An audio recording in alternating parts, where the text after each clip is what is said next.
How can space be used to create tactical opportunities?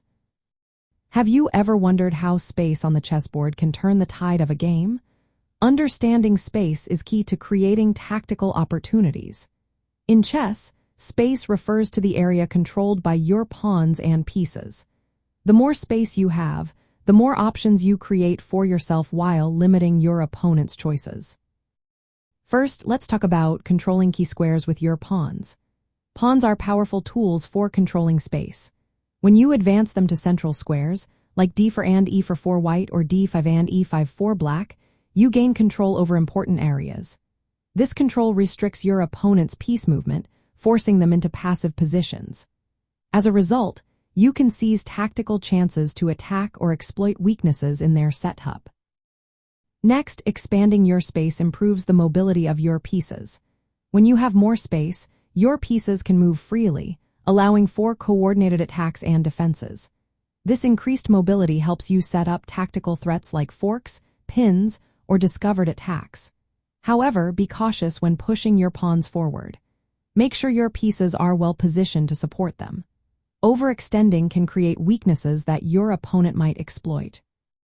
Creating weak squares in your opponent's camp is another way to use space to your advantage. When you have a space advantage, it often leads to weak squares that cannot be defended by pawns. These squares become ideal outposts for your knights or other pieces.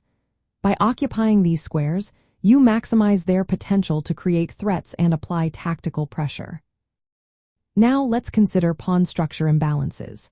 If you have a pawn majority in the center, you can restrict your opponent's space and create tactical chances. A central pawn majority allows you to control more squares, limiting your opponent's piece activity. However, advancing these pawns must be timed carefully. If you create backward or isolated pawns, they could become targets for your opponent.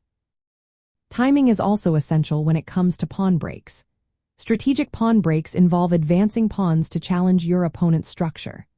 By breaking open the center or flanks at the right moment, you can create lines for your rooks, queens, and bishops to infiltrate your opponent's position.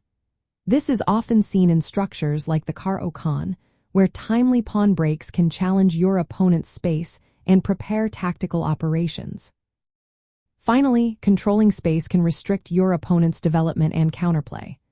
By limiting their piece movement, you can create tactical motifs like pins, forks, or skewers. When your opponent's pieces are cramped, they become vulnerable. Additionally, controlling space allows you to prepare attacks on weak points in their position, such as backward pawns or weak squares behind their pawn chain. In practical terms, using space to create tactical opportunities involves a balance of advancing pawns to control key squares, supporting those pawns with well-placed pieces, and identifying weak squares in your opponent's camp. Timing your pawn breaks to open lines for attacks is also crucial. Mastering these concepts within the framework of pawn structure imbalances and space restriction is essential for turning spatial advantage into tactical gains.